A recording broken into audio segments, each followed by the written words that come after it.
Hey guys, Donnie here from You Will Be Offended, and coming to you with part 2 of my video on my, I guess, township here, whatever you want to call it, Coastal Cottage that I've been Coastal Cottage that I've been working on. Right now I'm loading up the mods so you can see what I've been using on here. I've got the stackable brick walls and foundations, settlement limits slashed, all settlements extended except for, or in Far Harbor. And this one's all settlements extended except for, something, I can't tell.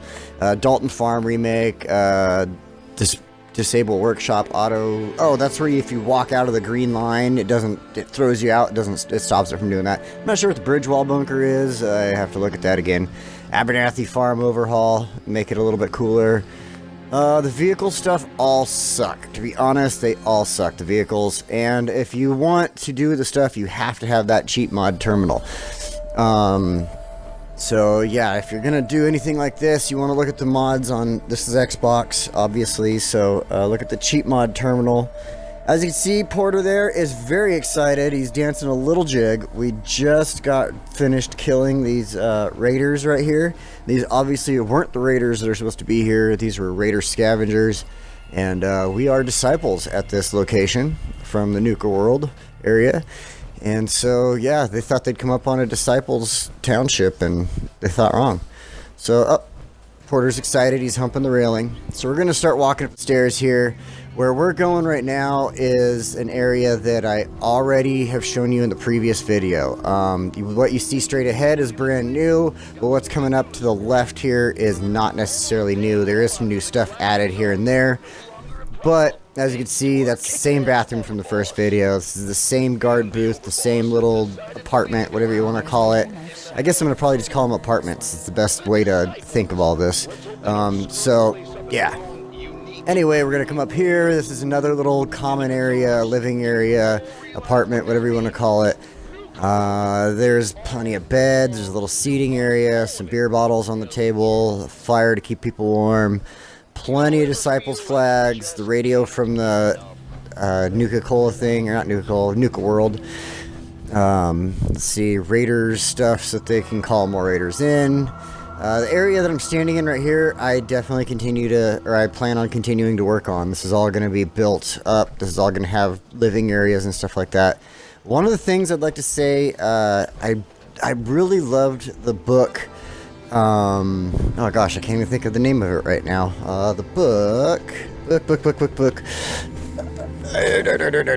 Oh, Ready Player One. Sorry, I know, I just totally wasted half of the minute there. Ready Player One, and a lot of this is inspired, in fact, by what I read in the book. You know, the areas that the people lived in were these stacked up, not RVs, but trailers and stuff like that. Well, a lot of the metal siding and everything on here reminds me of trailers, like your Airstream trailers. So that was where my inspiration kind of came from, where I drew it from in building this. This is supposed to basically be the living areas from the... I never saw the movie, so I have to say the book, Ready Player One. With the previous apartment, you saw it wasn't furnished. I plan on furnishing all the stuff at some point. Some of these I furnished because I wanted them to look good as I was walking through here. Like this next one, for instance, I kind of had a little fun with this. Let's just pretend that the raiders that sleep in this one found themselves a vault and decided to get themselves a couple of things out of there and loot it a little bit. They got the overseer thing. You can see there's a vault box right there that's all rusted out. So that's that. This little building right here, the red light building, unfortunately, I don't show you what's inside of there. I even passed by that a second time, and I'm gonna miss it again. Sorry. Next video, I promise we'll go inside of there. There's nothing in there right now. Unlike that little apartment. That's the only apartment, in fact, the one we just came out of, that has a door. Everything else, nothing actually has a door. That one has one. Then you got this little tiny spot, just basically one person kind of living area. This will have another couple little beds. It's not furnished yet. As you can see, we're kind of coming back above where we just came up. This little apartment's new. There's a little cooking spot to my left, a little chilling smoking spot there. You can see I added plants in a lot of different areas just for fun. I wanted the plants to add a little bit of green to the game. You know, there's not a lot of green to this game. If you walk out the back here, there's a little bathroom. Nice little toilet set up. However, it is pretty open, and you can just walk right out of the bathroom to this side. So it's not like, I guess it matters. If you're shy, you don't want to use that one. Walk back around to the front here a little bit. We're actually going to come around to this area. This was here in the first video, this little spot. I might have widened it a little bit, but anyway, this is my favorite automatron that I built. He's just a Mr. Handy, but he's totally built up to basically fit in here with all the raiders and such. Just a quick look down to show you where we're at. I built this concrete and steel area out here. This is all basically, think of it as a shopping area for the raiders. You got your chems, your gear, what's this, an outfitter it looks like, and then you got a bar off to the left. Every single person running, or not person, every single thing running these booths is all robots. I built them all and sent them over here. They're made with a RoboBrain helmet or armor. Well, the armor I just grabbed the armor. It's a RoboBrain with an Assaultron torso, Protectron arms and claws, and then a Mr. Handy thruster, so that they could access areas that, can't really access with legs, I guess. We're going to go through here really fast. This is a porch. You saw the porch in the first area. That walkway up was brand new from before. Here we're looking back at the red light building. Again, we're not going to go in there and check it out. Sorry. These two apartments, buildings, whatever you want to call them, these were here before, so we're going to run in here really fast just for a quick look. There's another little jump right there if you noticed it. Sorry guys, you're going to notice the jumps in this one. I couldn't quite combine the music. Some of the jumps just weren't quite on point with each other, but I tried really hard. Again, I'm making this with Upload Studio on my Xbox out of 2-minute clips. So I think I did pretty well this time. A lot better than the last one. Again, coming out of the old apartment from the previous video. This is a new apartment that wasn't in the previous video. You got your sleeping areas, disciples flags, sitting areas, little cooler there. Just kind of combined it all, the little cooking spot, I guess you could say. If you go out under the stairs, you can see one of the original apartments straight ahead from the first video. So we're going to come back down here. We're going to go underneath this. That was something I had to watch out for. Walking underneath things, like if I built something too far, I couldn't go down certain stairs, and that was, I'd have to go back and make adjustments.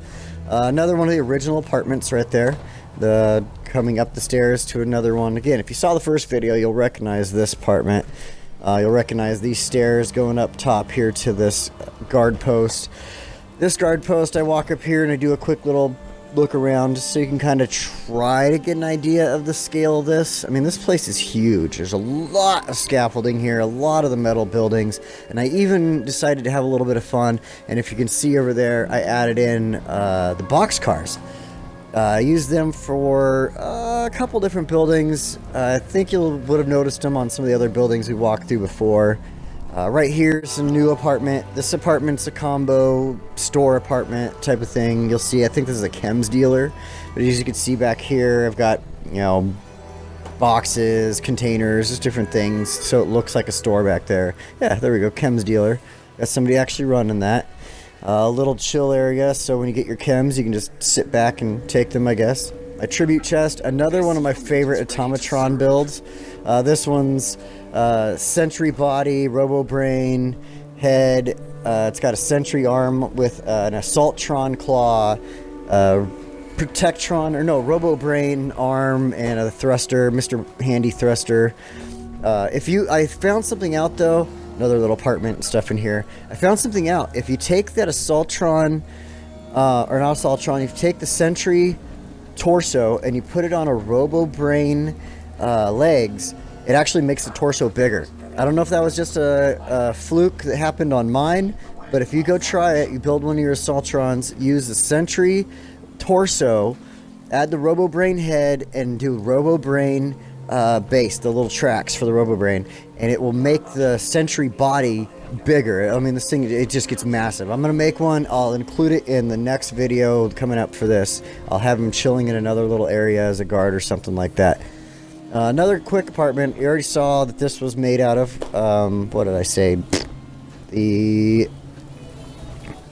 Why can't I think? All of a sudden I just had a total brain fart. Sorry guys.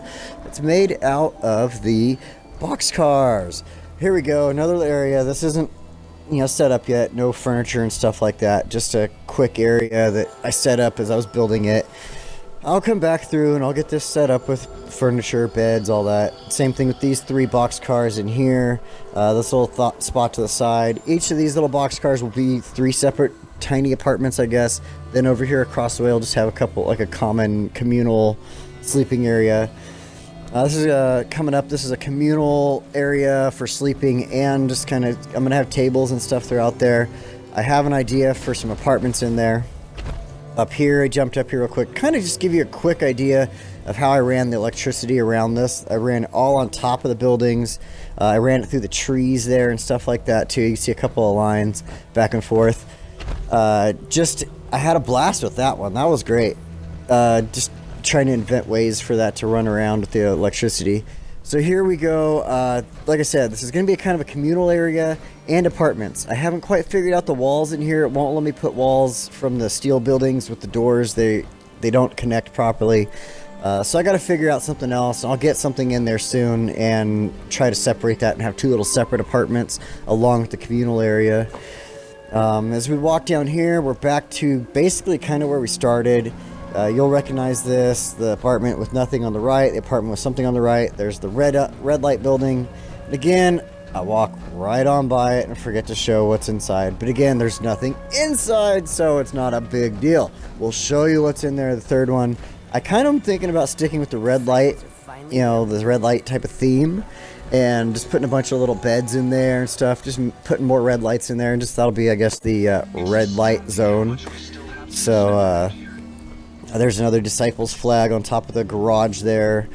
I did use the garage. It's kind of my little personal area in there, I guess. It's got the, what is it? The thing to fix the, here I go, brain farting again. It's got my spot to work on my armor, and then it has a little, I don't know, it's just got the different little tables for working on armor and guns and working on the, you know, the big giant armor that I can't think of for some damn reason. Oh my god, I'm totally brain farting. It's because I'm watching this. I have all these robots talking to me right now, and it's kind of screwing me up. I'm sorry.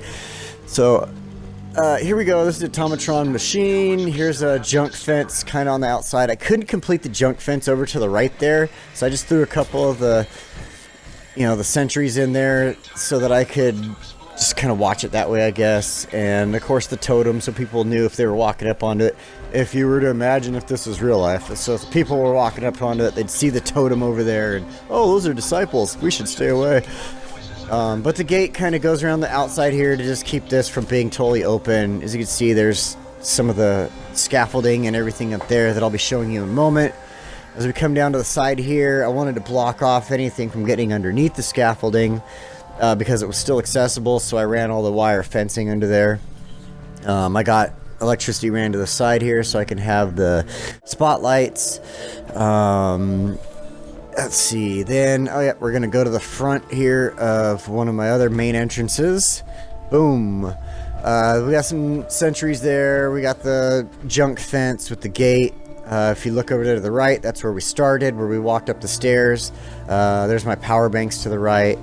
So my idea with this spot here, I wanted it to look, again, if this was in real life, I wanted it to look intimidating when somebody would come walking in. You have your blood totems, your spikes, there's skulls in some of the spikes. You got the sentries up there looking down. You have the scaffolding guiding you forward in one direction. You got another little shotgun sentry. Then you have Disciple standing there. I kind of lucked out with her standing there with the gun, I guess. Then, like I said, it leads you right here to where, if, again, this is real life and somebody who wasn't supposed to be there was walking in, this is going to be surrounded with all the disciples looking down on them like, who the hell are you, right? I mean, you can see all the open area so they can look down. So we're going to come into this other side of the scaffolding. I haven't done anything with this side, and I don't really think I'm going to do anything on this side. I think I'm going to leave the scaffolding open the way it is. Just kind of maybe throw some tables in there or something like that and just leave it that way. Here's the guard tower looking over that junk fence over the front. Behind me, this walks up. I'm not really going to walk up it, but it just walks up to where, you know, it kind of follows what we're doing here. You'll see. It goes down the side here to the other little sentry. Again, I'll probably throw like a quick little chair and a table in here or something like that, just for the hell of it. Then, let's see, we're going to back up. We're going to look around, blah, blah, blah. You can see where I just came from. There's that one disciple standing under there again. Like I said, behind me from the guard booth there, it just goes up. There's a, a light up there and some power tower.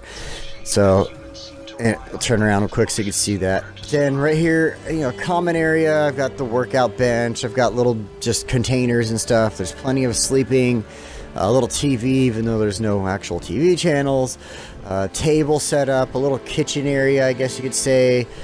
It's got the fish. It's got the actual cooking stove and everything like that. Just did a quick pop out so you could see up along where we came from before. Then we'll go up here. We're going to check out this other open kind of living area, I guess. It has a couple of seats. There's a table and such. There's just mostly beds. There's a little workout bench. If you go across, this is a little more set up. We have our armor dealer. And what I did was I made it look like the armor dealer actually had merchandise and stuff back there. A little bed for him. Then next to him is a booze dealer. And again, behind the booze booth, I made it look like there was plenty of stuff for them to be, holding inventory in. A little bed for them, and radio right there for the Nuka-Cola or Nuka Zone, whatever you want to call it, area. Let's see, we're gonna come up here. I'm about to hit another jump. It's going to take a second here because I didn't want to cut off the talking from the automatrons and everything like that. So I sit here for a second and stare at these cool beds. Wow, beds! And then the clip comes in a second here, and boom! We're going to back up. Gage starts talking to me here. So we're going to walk up. This is the last bit here. We're going to walk up to the top here. Now again, part 3 is coming. Expect a part 3. So as we come up here, just kind of a little bit of storage, I guess. Seating area, another guard's booth. This whole spot's covered. Then you come over here, we got 2 guard booths. A little covered seating area to the left. Another little table with umbrella to the right there. There we go. Some boxes, containers, things like that. And yeah, we're going to end this about here. This is just kind of a quick look around. And so you can kind of see again from the end the scale of everything. And yeah, I just do a quick pop out and swirl around. I accidentally held the button a little too long there, but not bad, right? So there I am. Yep, I got the Nuka Quartz, right? Nuka Quartz XO armor right there. And I did get that legitimately. I did go through the whole thing of collecting all the star cores and everything. So anyway, guys, I'll talk to you next time. And yeah, part 3 coming soon.